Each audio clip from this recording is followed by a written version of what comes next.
Please welcome Vulture senior writer and host of the Good One podcast, Jesse David Fox, and actor, director, producer, and podcaster, Jason Bateman. Welcome to, my name is Jesse David Fox, senior writer at Vulture, author of Comedy Book, host of Good One podcast, the podcast you currently are at. Thank you, everybody, for coming to Vulture Festival at Tribeca Festival. We're so excited to be back in New York. We're so excited to be part of Tribeca Festival, and I'm so excited to talk to my guest, actor, director, producer, podcaster, one of the genius. Hey, Dad. Greatest straight men in the history of comedy. Jason Bateman, thank you for joining me. Very nice to be here. Thank you, guys. You're very nice. Thank you. So the first question always is, what is the funniest, strangest, or most fascinating thing that happened to you this week? The funniest, strange. I mean, this, I'm sitting up here on stage and you guys are sitting, like, usually in those seats, you've paid to watch something entertaining on screen that takes a long time to make, and a bunch of people, hammer away at making something. We're just talking. And it always shocks me that people are interested in what I have to say. And I don't mean to be falsely humble. It's just, like the podcast that I do. It's just us three, idiots speaking. And I guess I feel very, very fortunate that what I enjoy doing, people find entertaining. And part of the stuff I like to do is, run my mouth and share my hot takes on stuff and all that crap. So so thank you for being interested in what it is I have to say. That's very odd, and Yes. I forget the adjectives you use, but this That would counts. qualify. Yeah. You were at game 3, but not when we watched game 4. Were you like, Yeah, I was working and I couldn't make it there. I wasn't invited either, but game 3 was Monday night. Yeah. And yes, got to that. That was nuts getting in there because that was Trump night too, right? Yeah. Oh, I know. That was very, very odd. Getting in was interesting. I had to pull my car over like 10 blocks before Madison Square Garden, and we kind of heard that there was going to be some roads blocked there because of his arrival, and so my daughter and we had our friend in the car, and she had agreed to kind of take the car off of us in case we needed to walk. And so we did. And so we're walking, and then there's a closer block closer to Madison Square Garden for pedestrians. Like you can't even walk anymore now unless you show proof of a ticket. And our tickets were, we were like on this, one of the list there to get in. So there wasn't an actual ticket. And I'm, in the middle of explaining this to one of these nice police officers, and halfway through the explanation, he's like, "Oh, wait a second. Hey, you're that guy." And I was like, "Yeah, could you help me out, please? I can't, I don't have a ticket." And he's like, come with me.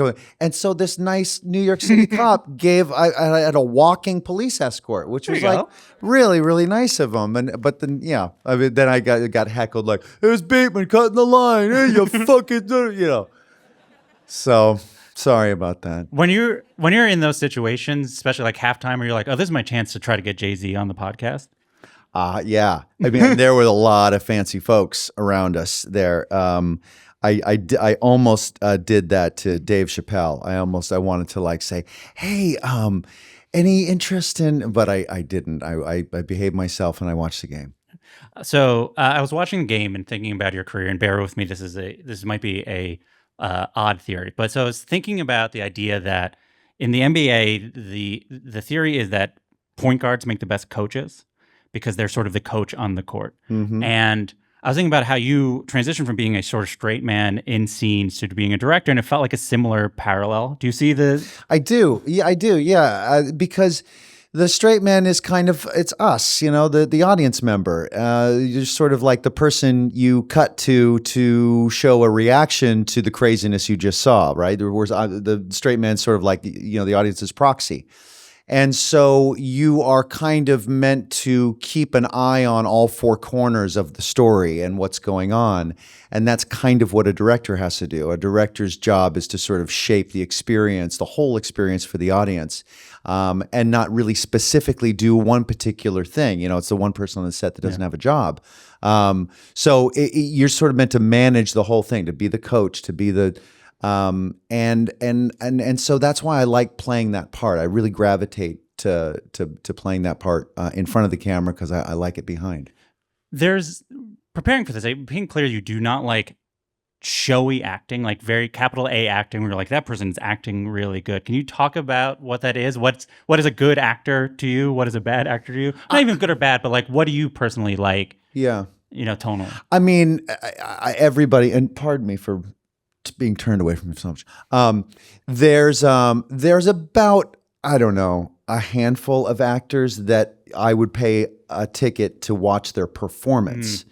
But usually, I think we buy a ticket to watch a story, to watch a whole thing. I don't want to watch someone. Oh, look how good they're doing the limp and the accent and the like that kind of bumps you out of something if you're watching a performance. I want to be kind of inside the screen, and so I want to not be distracted by someone's acting. And so I like that style, so I try to do that myself as well. And on top of all that, and really kind of this is probably the bigger part of it, but it gets sort of a little bit heady, so I apologize. But I like to try to be as not full of shit as possible in my life because, out there in La La Land, there's a lot of phoniness is sort of it's famous for. And as you know, it's everywhere. I don't want to pick on LA, but I'm sure we all know people that are you can kind of see through their nonsense, and it's exhausting to convince them that you don't see it. And so a handful of years, or longer than that, I just sort of was like, I got so cynical about that I just was like, I don't want to be phony. I want to just be me. And so that runs at odds with my frickin' profession, which is to really be convincingly not who I am.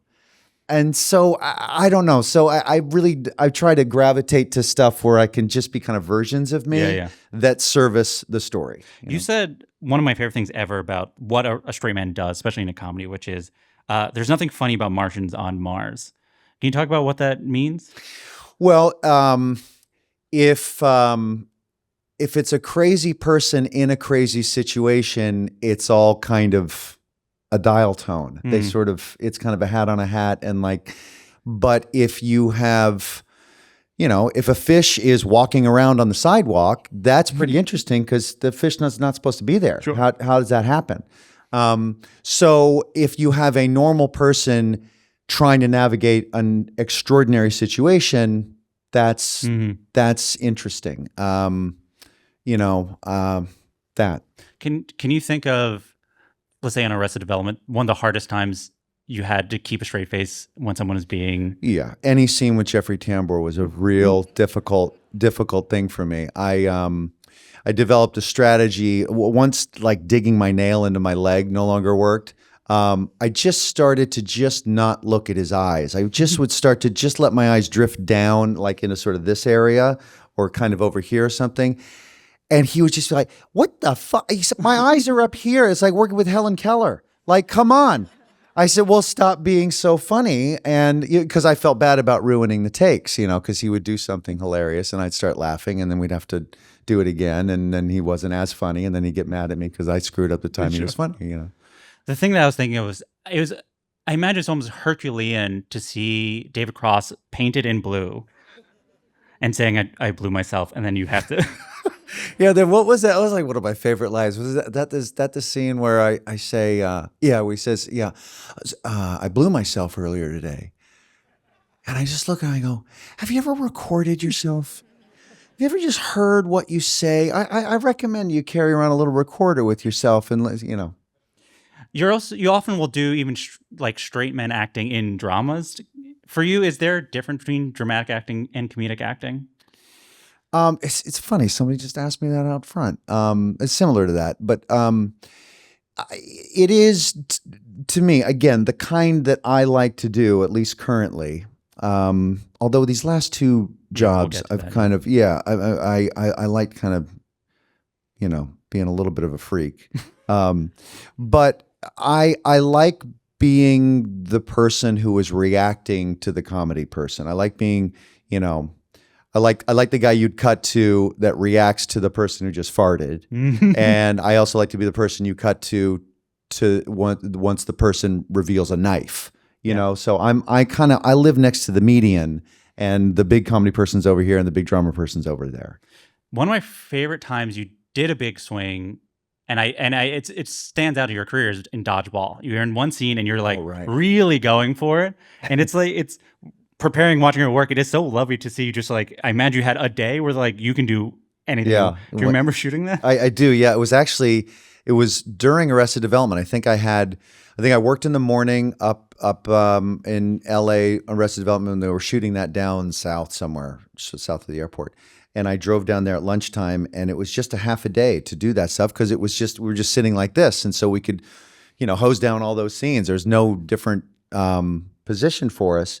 And I remember saying to the director before we went out there, I asked him, I said, so what's the tone of the film? Like, how crazy is crazy? Or he's like, pretty crazy. I said, well, should I ask the makeup lady to put a neck tat on me? Is that perfect? There's a pirate in this movie. Exactly. Yeah. I mean, the script was somewhat obvious, but then, a director's prerogative is always to, adjust tone. And so, you just want to be in the same movie as everybody else. And it's hard to know what the tone of the movie is if you haven't been there for the first 3 weeks of their shooting and you're just coming in for a few hours. Yeah. The other thing I was thinking about is you're a really good SNL host. I remember specifically that episode you had, the recent one, which was during COVID, and being like, this is one of the best episodes in a really long time. Thanks very much. Because you got to do both straight men in some scenes and both. Do you remember, especially that later week, which was it was an odd time to do the show. Yeah, I think there was once just after Arrested Development got started, and then this one, You're talking about this either one, if you remember from either one. I just remember that how impressive that machine is over there. It's like a Swiss watch. They don't really commit to anything until Wednesday or something like that. So they've got only 3 or 4 days to build all those sets and make all those wigs, and it's stunning what they do there. They write, I'm going to guess here, 60 sketches, and from which they narrow it down to maybe 15 or something, and then 10 make it to show, something like that. And so you read all those 60 sketches around a table, and you read them cold. You don't really have a chance to read through them. And with each sketch is 5 pages or something. And you have to figure out what your funny is in each of those sketches. Are you the straight man? Are you the crazy person? Should you do an accent? Should you not? And it's awesome to me that they're able to get such a high batting average of success with really having no time to work on that. There's no comedic interpretation for a director to say to that host, hey, so the way this particular writing in this sketch is going to work is if you play this part sort of paranoid, or if you play this part real cocky, that's what we were thinking when we wrote it. Like there's no real help with that. No, it'll be like a second before, like, hey, just you're going to be singing throughout this entire sketch. Yeah. So I don't know. That first time I did it was like one of the best weeks of my life. I believe you're currently out east because you're working on Cackling of Dodos. The Cackling of the Dodos, yes. The new feature you're directing for Netflix. Can you share the general premise of that? Sam Rockwell and Woody Harrelson find a dead body in a grain bin on a farm that they both run, and they try to get rid of this dead body, and they create 2 more dead bodies doing it. And it's a very, very, very dark comedy. Is it like Cohen? Yeah, it's like early Cohen. It's more like Blood Simple than, say, Raising Arizona. It's I'm loving it so far. We just finished our first week last night. Yeah, I was wondering so you are just started shooting. Where are you in the process? When you're this part in, what do you like? How do you, in terms of like, you already know what kind of you're doing, you're in the middle of it. I'm so curious what do you feel about the process when you're like deep in it? What do you like as a director? What you mean? What do I enjoy, or what am I like? Am I what like do you a nervous wreck? Are you like around being like, okay, on Monday we're gonna do this? Like, what is your process like in terms of your, this is a Saturday, so like on Monday you got to go back to work. Like what am I going to do today and tomorrow? Yeah. A lot of homework. Like, so I've already got all the camera angles and all that stuff worked out and how we're going to shoot each scene. But now I'm more familiar with some of the sets because I've been on it this week. And so today when I get home from this, and then all day tomorrow, I'll go through all the scenes that we're going to shoot this coming week. And I'll get more and more specific about where exactly I'm going to put the camera, subject to the actors agreeing to sit in that chair and, go out that door when I'd like them to, it takes a lot of planning, but you also have to be flexible. And so the more of a plan you have together, the more you are comfortable with the changes that come because you've done your homework. You've known Woody for a while. I believe you were sort of ascended at the same time. Yeah. Do you have any Woody Harrelson stories that capture your relationship or what it's like to know him? Yeah. There are some I can't speak about. But we did this. I love that you know to ask me if there's a Woody Harrelson story in my life. There's this celebrity car race. I don't know if they still do it, but it was the Toyota Grand Prix of Long Beach that was around for a long time. And there's they let us cheesy celebrities drive around these cars and go fast, and it's really fun for us because we don't get out a lot. And so Woody and I were a couple of those celebs a bunch of years back, and they train you up at this racetrack in Northern California, and so you don't kill yourself and figure out how to handle a car over 100 miles an hour. And they have a bunch of Toyotas up there, and they're souped up, and they got roll cages and whatnot. And there's about 20 cars, and there's red ones, blue ones, and white ones. And I was in a red one, and he was in a red one, and my sister was in it as well, and she was like in a blue one. Anyway, so we're all going around these tracks, and we're going as fast as we can, and we're training for like 4 days. And there's this one really fast portion of the course where you take it flat out, meaning you don't lift off the accelerator coming off the straightaway, and you take this turn because this turn is gradual enough where you just keep the speed going all the way through it, and you're right on the limits of adhesion.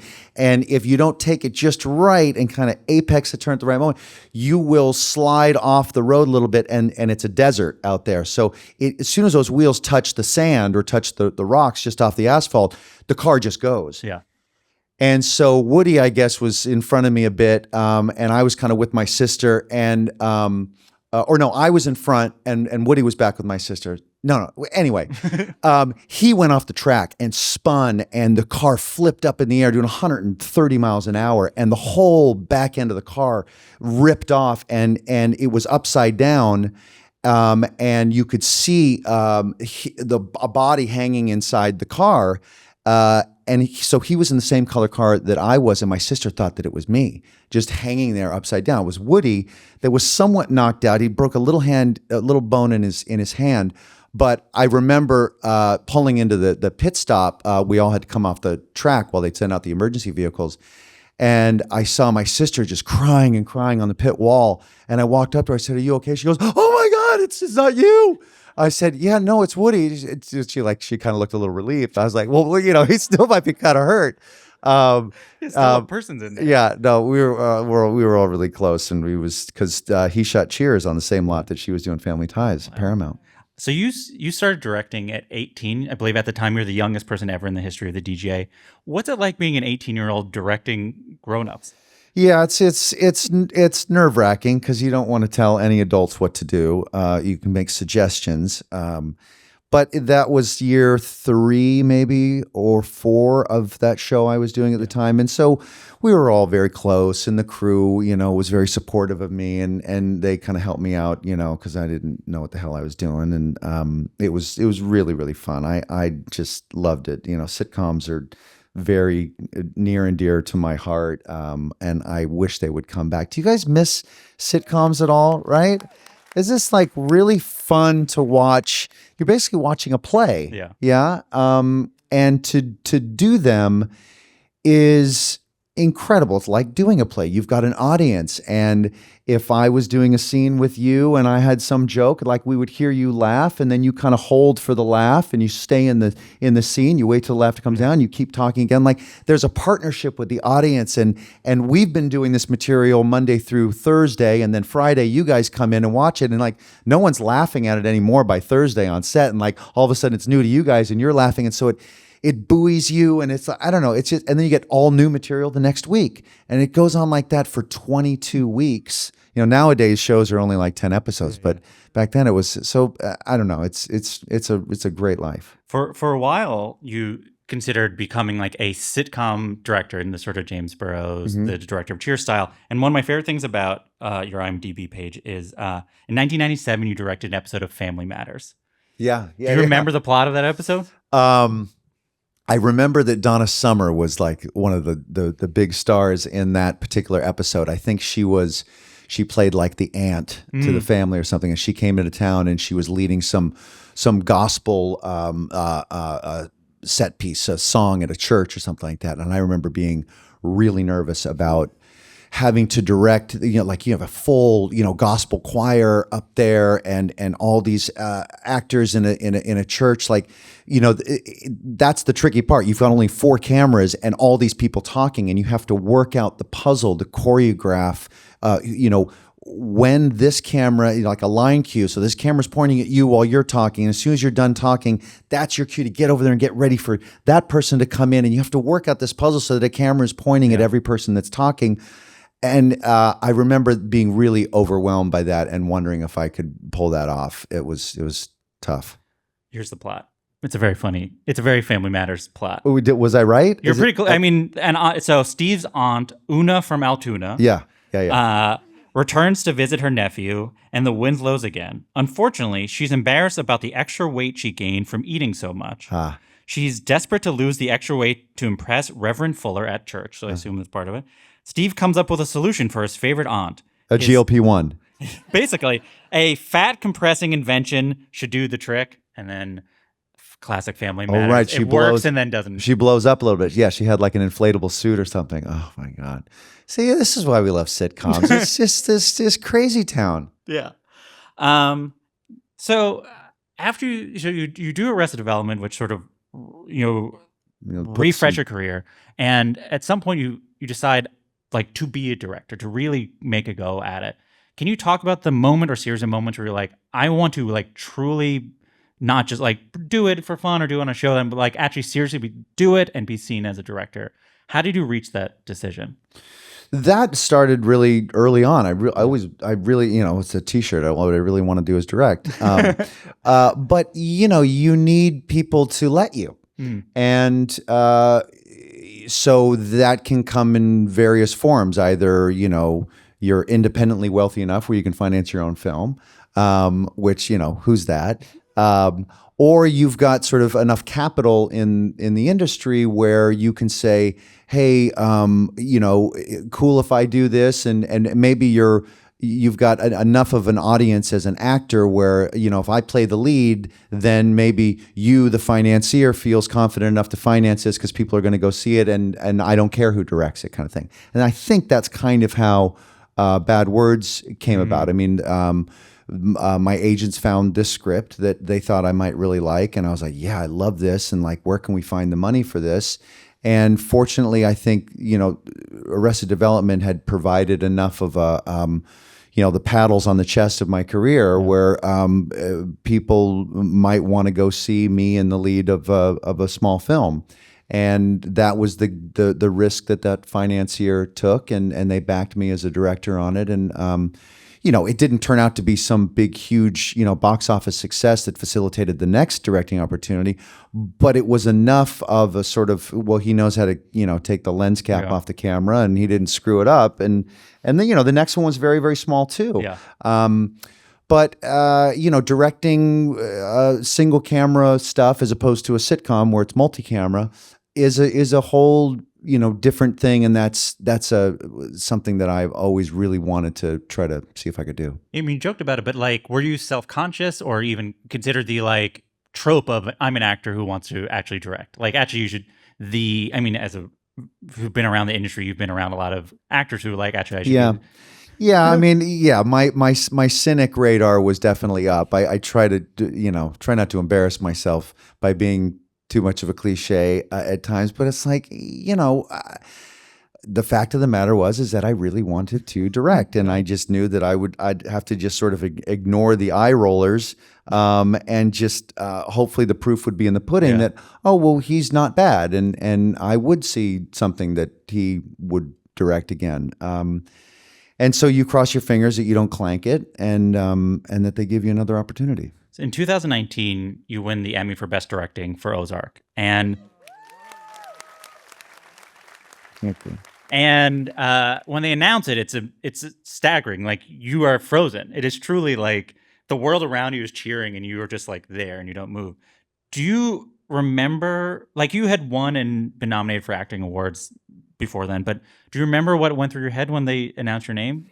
Yeah, I was. I mean, I knew that I was not favored to win in that category at all. In fact, I think there were 2 or 3 directors for Game of Thrones in that category that I were like, well, one of these guys are. That's what everyone was talking about.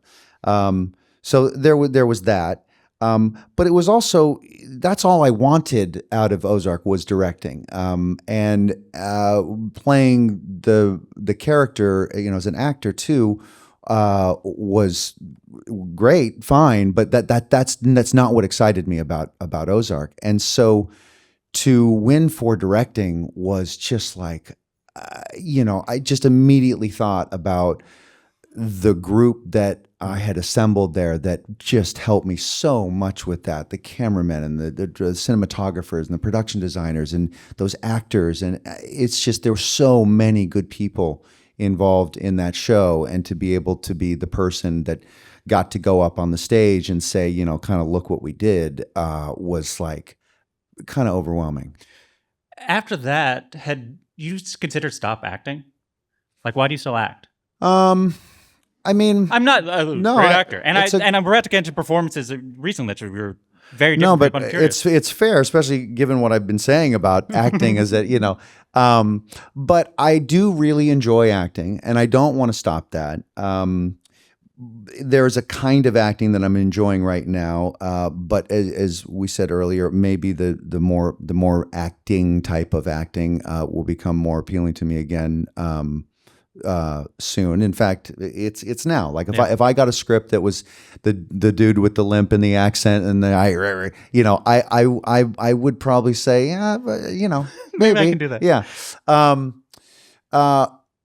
But I do really like acting in the things that I direct, because there's a tone of things that I'm, as a viewer, really attracted to, which kind of dance between comedic but kind of also unsettlingly dramatic, and a real murky line. Like, David O. Russell does a really good job of that, where there's no real knee slapping broad comedy, but there's some funny stuff in it, but it's because people are just being really raw, like someone's losing their dignity, and that's what's funny about it. Like, there's no winking. So if that hitting that tone is somewhat reliant on often either how you cast the bad guy or who the protagonist is, who's the lead, who's the person you're cutting to react to this stuff and frame up for the audience. Is this crazy town or is this real?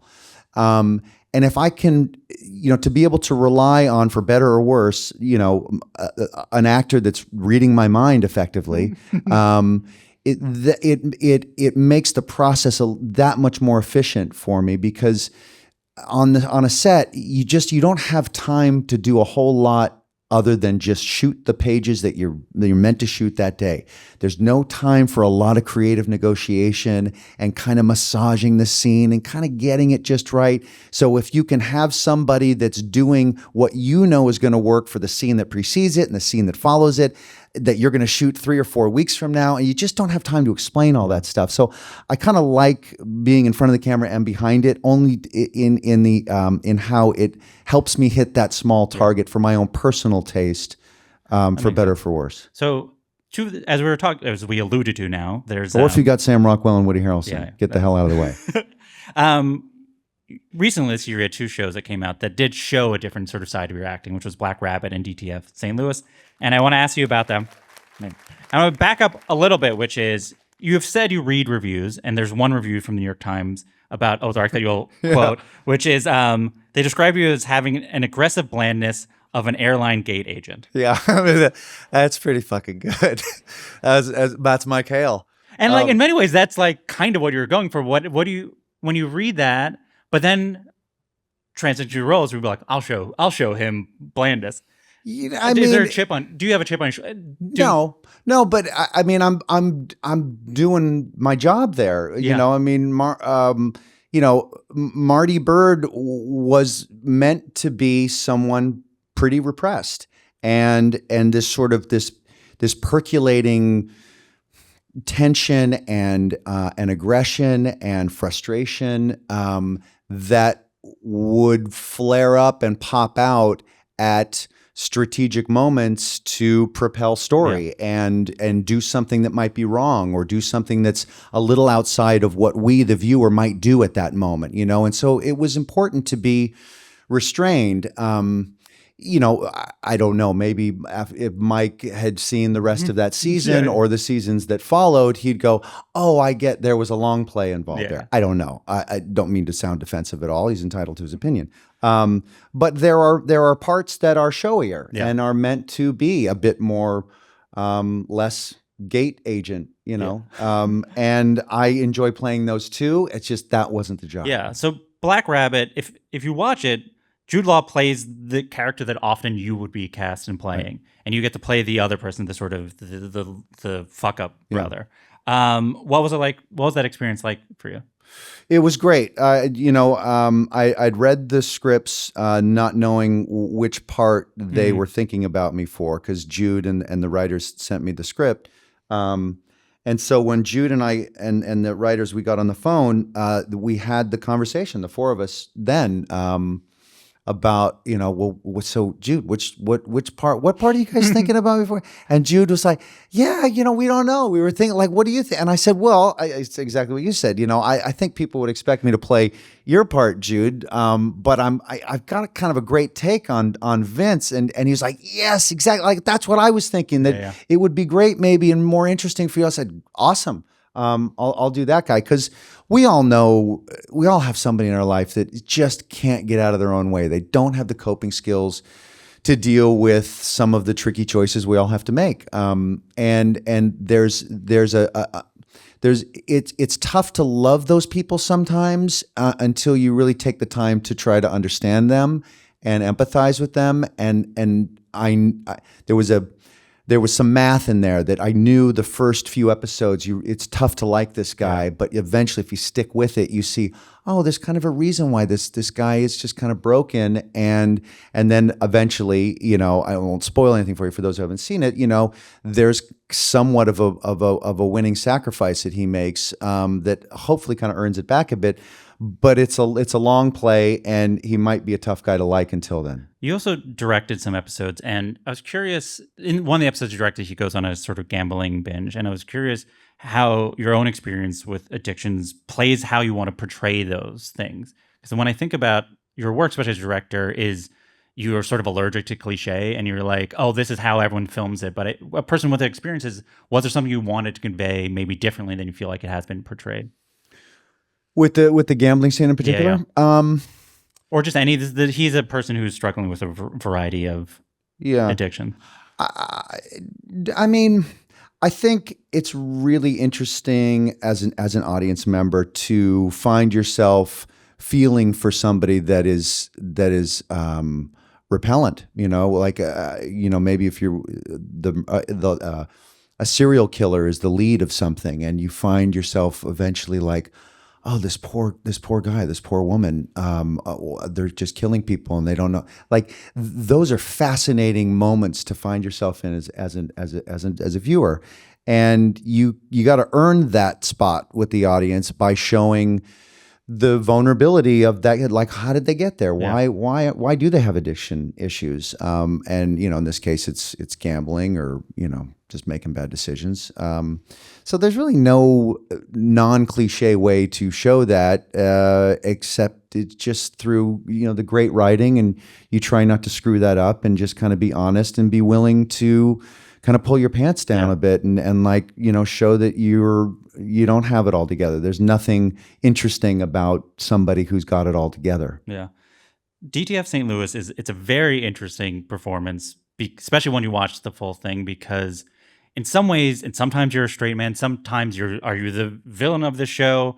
You're like more guileless than usually a character you play is. Usually your characters are knowing, and this character is the opposite of it. Knowing there's sort of all these moves and you can't be necessarily ahead of things, but you don't, how did you approach that show that was such an interesting mix of tones and like concepts of a performance that you had to do? Well, central to the concept is that someone dies, and then these two characters, you're sort of meant to think that one of them may have done the murder. And so that's one of the things that presumably would pull you through each episode, sort of like a murder mystery, who ended up doing it. And so part of our job, Linda Cardellini and I play those other two characters, and David Harbour is a character that dies, in the first 10 minutes, but then the whole thing is done in flashback, so I'm not spoiling anything. There's an obligation on Linda and I's part to shape our performances in such a way where we are providing sort of like, oh, that person's nuts. That they may have definitely been the killer. And so it's our prerogative as actors to develop a version of that character, a version of our performance that feeds that mislead. Yeah. And I thought it was really interesting to maybe play my guy a bit more shucks, golly, affable, really taken with the character that David Harbour played, much more so than what was written in the script. Written in the script, which is incredibly well written by Steve Conrad. Wrote every single script, directed every episode. This guy, Steve Conrad, I recommend you watch his other shows, Patriot and it's escaping me now, but I haven't seen that one. But this guy is just remarkable. Yeah. Anyway, so we wrote this. I play a weatherman from St. Louis, and he's got all sort of the cliche trappings of a weatherman. He's super polished, and he's got it all together, and he's like a game show host, and so there's some vanity to him that he's sort of almost charmed by this fella, this big guy, and I thought that was kind of like, what if instead of being charmed and a bit, or sort of condescending, maybe he's just like enamored by him. And I thought, given the finish line that we get to, which I won't spoil for you, it's a much more satisfying payoff, and it serves that mislead, like, oh, if I'm an audience member, I'll see, oh, this guy's fucking crazy.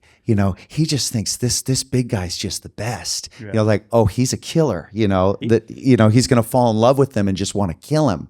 It makes the audience analyze their own preconceptions of people and characters when you're like, oh, he's nice, he must be a sociopath. Right. And then there might be sort of like a satisfying moment for an audience where you're just like, well, shame on me that I thought this guy is so nice, he must be a murderer. It's like, how cynical are we all? And Linda Cardellini plays a mom that is so, fervently protective of her child and their domestic situation there, that you think that she's a hard ass and she must be a murderer. No, she's just protecting her flock, and so this, I don't know, it's just one of the many interesting sort of payoffs. A line that comes up a lot in the series is, no one's normal, it just looks like that from across the street. Are you normal? Why or why not?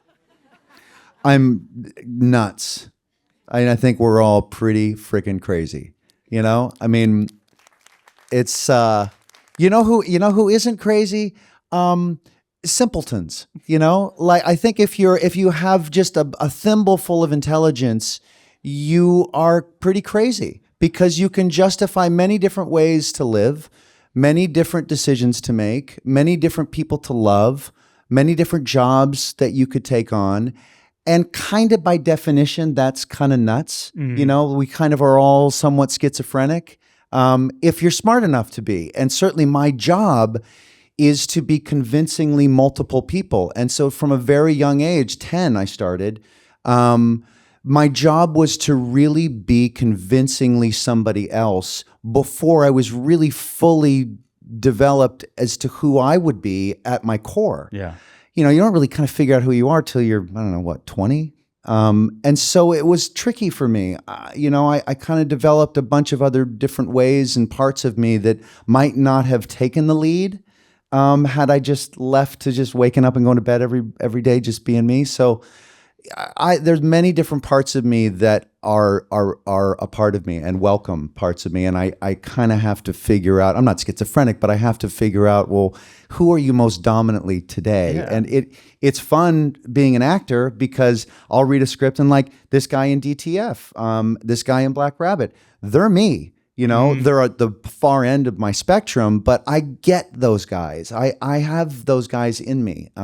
Fortunately for my wife and my kids, they're not the lead part of me. But I love people. I love how much it takes for all of us to kind of get through every day and be functional and have our coping skills.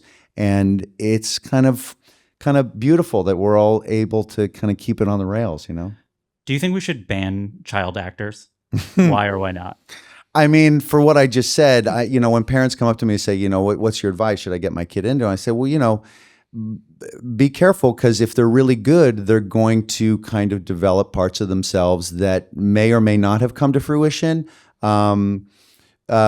So just kind of enjoy that and kind of help shape, they're going to become much more dynamic people, I think, as a result. But, there's also this business, or really any business that deals with, pardon the term, arts. There's the best painter is not guaranteed the most sales. Yeah. The best actor is not guaranteed the job. The best singer is not guaranteed the most albums sold. So it can be really frustrating and unfair for those that are super talented if they don't have access to the room. And that's tough for folks that have taken some time to really train and make a commitment to it and are really passionate about it. So there's a healthy level of indifference there that one has to hold on to, but you still have to make a passionate commitment to it. So it's tricky. You don't have a diploma that can guarantee you a base salary. I was thinking about the Family Fang, your second feature, which I believe debuted at Tribeca 11 years ago. Sounds right. And it's about two kids who are raised by performance artists and were incorporated into their arts. Yeah. And I was thinking about, I often think about, there's something missing in the Nepo baby conversation, which is there's a sort of unique burden placed upon the kids of aspiring artists because their parents care so much about their work in a sort of different way than any parent might care about their work. And it's something I've talked to Ben Stiller about and Bryan Cranston about, who both of them had parents who wanted to pursue it, and their parenting was sort of shaped by that. I bring this up to say, you have always been pretty adamant about not wanting your kids to pursue acting and directing, but now it seems like they both are pursuing that. Literally last night, my 14-year-old daughter, I was directing her. I gave her this, she's like, that's one line in the movie. And it was like the greatest thing ever. But like, I've had all these, pardon all my, yammering today, but she's had to hear it too. So like, I've had all these conversations with her about, if you want to do it, just know it's kind of tricky. And every parent's going to be able to make their own, your kid better than anybody. Is it going to be safe for them? Yeah. Like, do they have the coping skills to manage the complexities of it? And so you feel like they do? Yes, absolutely. My 19-year-old daughter got the directing bug a couple of years ago, and that's been the greatest thing too, because we have another thing to talk about. And, she asked me questions about how do you do that? And it makes you feel great as a dad, because right about 15, 16, they don't want anything to do with you. But so now she turned to me a couple of years ago, right about the time she was like spending a lot of time outside the house with her friends and stuff, as they do. And, but she came home and she because your kids don't give it up for you. They don't know what the hell you do. They don't know what the hell I do. And she came on, she goes, hey, so you do this, don't you? I was like, what do you mean, the directing stuff? She goes, yeah. Like, there was that one shot in that movie that we saw the other day. Like, how do they do that? You know how to do that, don't you? Like, yeah, man. And so, so we get to talk about, technique and all that stuff. And now she's in film school. And so now I said, hey, during the summer, I'm going to go direct this film. Do you want, like, you can learn a lot in film school, but you're not on the set. Like, that's a whole different thing on set. Do you want to assist me? Yeah. Do you want to be with me every single day and be on the front row to see how fake life is created? Like, it's a weird machine. And so she's my assistant on this film, and we're living together, and we're driving to work every day, and she's soaking it all in, and I think, maybe I'm just telling myself this, but I think she's looking at me with like, I guess he does know how to do something, Like, I think she's kind of giving it up a little bit. I want to preface this next question by saying I ask this every interview. Capricorn. Great. Was that it? Close. And however you want to answer this, how much money do you have or make? What the fuck? However you want to answer it. Fuck you. How about that? No. I have a friend, a really close friend, that asks me that like once every 3 months. And he's like, dude, what's the big deal? Just I'll tell you. You want me to know? I said, no, I don't want to know. And I don't know why we all sort of like keep that from one another. Is that like a weird thing that we're like, well, look, I'm asking, so please. I mean, there are, it's been publicly reported for actors or whomever, what they make on certain things. And so, if anyone's super interested, they can probably go figure it out, but I'm not going to, that's icky. This is why I want to ask you specifically is, as a person who's worked and had success at different parts of your life, and you had a 10-year period where you had basically nothing. Yeah. I was curious about your shifting relationship to money versus the passion of it. It is an interesting subject for me personally, only because I had a complicated relationship with it growing up. Because both my parents were my manager, and so there was, what I made was very helpful to our bottom line each month, and so there was a great deal of pressure to kind of, like, don't get fired, and if you don't keep a C average in school, you don't get your work permit and you're fired. And it's every 6 months that work permit needs to get renewed, and the television season is 9 months, and I was doing TV every year, and so. It was rough, and so as anxiety inducing as that was, there was also this early muscle that I kind of developed where I knew I could generate money, and so I was sort of not that nervous about spending money because I felt I could replace it. And like, I have got some friends that are incredibly wealthy because their parents were incredibly wealthy, and they inherited a bunch of money, and they're the tightest people I know because they didn't make that money, and so they feel every dollar out they're not going to be able to get back. It's like, I don't know if you guys have people like that in your life, but so there was a healthy part to it, making money when I was a little kid going forward. I feel enormously fortunate that things have worked out for me. Knocking on wood, where I don't have to take jobs that aren't creatively exciting for me, and consequently could be kind of a detriment to my longevity. You do some really terrible thing that no one likes, people might not want to hire you next, and so I was curious if Smartless has been a huge boon for you, and I was curious, like, when I think about you, I think of you as historically not indulgent as an artist. Like, a straight man is a non-indulgent actor. When you direct, you'll see, and like, this is exactly what the scene needs, and not like, you're not doing huge like indulgent shots or whatever. I'm curious, do you feel like the security that offers you has allowed you to be a little bit more artistically ambitious or indulgent in some ways? Not hugely, but do you feel like it's freed you up a little bit?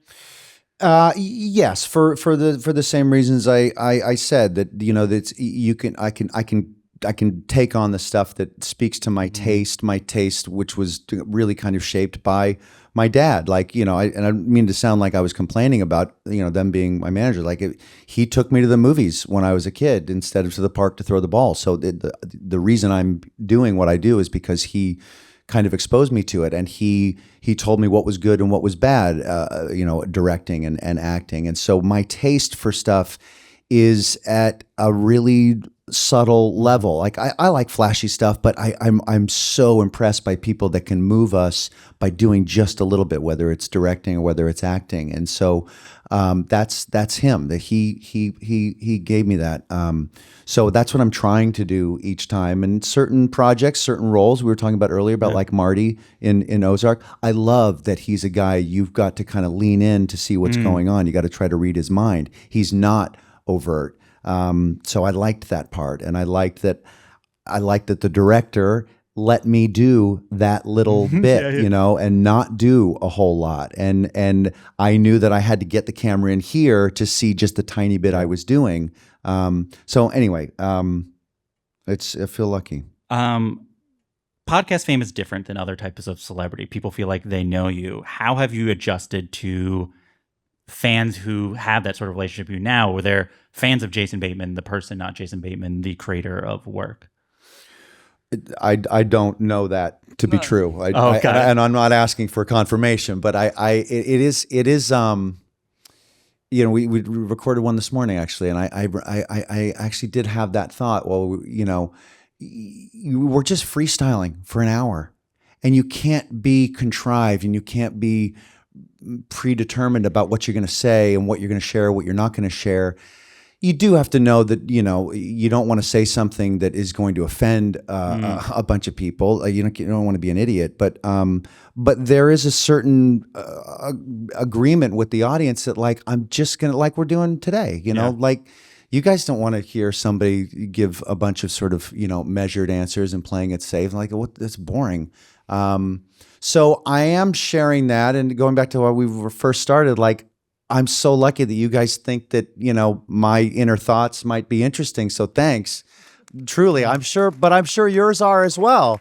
I hear if any one of you came up here and answered the question. It's great to hear what makes people tick. So thank you for that. I don't know if that makes people a fan of me, other than it's just sort of community stuff. Like, we're all, he thinks kind of like I do too. Yeah, great, cool. You've been around the industry for a really long time. You've seen a lot. Where it is at now, it's a lot of streaming services. AI is now taking over more and more parts of certain people's jobs. Martin Scorsese said he'll start using AI to do his storyboarding. Where do you see Hollywood in the next even 5 years, where it can be radically different than it is now? Yeah, I'm not smart enough to really give a firm take on AI. I haven't educated myself on it. I look forward to learning a lot more about it. My super duper smart friend Ben Affleck is very well educated on it, and has just sold that company to Netflix. And so I'm looking forward to talking to him and people like him that can let me know what it can do to help our business, help the product, make it more entertaining for the audience, how it can also help preserve some of the jobs that it may absorb. But just like any technology, there's a migration into what was that is an adjustment period that may be uncomfortable for some parts of that industry. We've certainly seen it in making cars and music, with music stores going away or selling albums goes away. Like, you just buy one song at a time. Like, there are multiple industries that have had to go through this technological integration. I just choose to be kind of bullish about it, and I'm assuming it's going to be great. I hope. I will tell you, I've seen some stuff, and it's just incredible. I mean, we've all seen it on the internet, right? These AI videos and stuff is like, wait, is that AI? Is that not? My personal preference would be that anything that is computer generated, that there is either a bug in the bottom right corner so that we can, if we want to look to see if this is real or not, we can, or there's some sort of like, right click that you can see to see what I don't know if that's the right term, the metadata or whether to know whether was this a real person or was it not. And so we know whether this is entertainment or is this news? Is this opinion or is this news? It's so incredibly convincing that the most discerning of us might be tricked, and I don't think that should be right. Yeah. I will ask this question as a sense of like to give us insight on where you hope to maybe go professionally over the next few years. Whose career are you jealous of?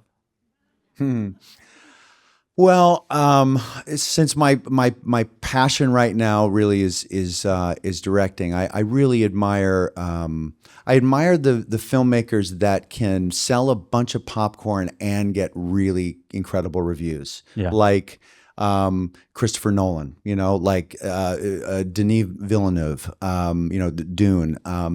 Steven Spielberg was kind of the OG with that, and I can't wait to see Disclosure Day. I bet is fantastic. So to me, that's a real challenge to be a great partner to a studio and make a big, huge piece of studio business that makes them a ton of money and keeps our industry healthy, but is also artistically, fulfilling and exciting, and everybody can really enjoy the making of it, the artistry of it. So as opposed to just like, a small film that's like, an awards piece, but, is, about some odd subject that, not a bunch of people want to see. So now time for our final segment, which is like a lightning round, but these questions don't have to be answered quickly. It's just, these are questions asked every episode, so they're bundled and I haven't thought of a different name for it. Do you have a short story of an interaction with a legendary actor, director, living or dead, you're willing to share with us? A short story with an actor. Yeah. A good one that you thousands. Like. So pick one that jumps in your head. God. Legendary. Well, I apologize. I shared this with somebody, and you guys may have heard this before, so I apologize if you have, but it's top of mind because I did a movie of the week back when there were movies of the week when I was 20, maybe something like that, for CBS called. I forget the name of it. Anyway, it was starring Katharine Hepburn and Anthony Quinn. Mm. And I think it might have been Katharine Hepburn's last job. And I played her driver, sort of like a driving Miss Daisy type of dynamic between the two of us. And we were doing this one scene, just me and her, and my character had to kind of like cry or something. And it's hard. It's hard to cry for, on cue. And so I was really trying, I was really squeezing it, and she stopped in the middle of the take and she said, "Oh, stop acting." And I was like, "You mean professionally?" And she said, "No, just say it, stop trying to." And I said, yeah, it's a great note, and just like kind of be real. And then once I was being real and stopped trying to manipulate the audience and whatnot, and be kind of raw, it flowed, it worked. And so it was a really great piece of advice that, was painful to hear at the beginning, but ended up being very helpful. So clearly. Off that, who in your opinion is the greatest actor alive?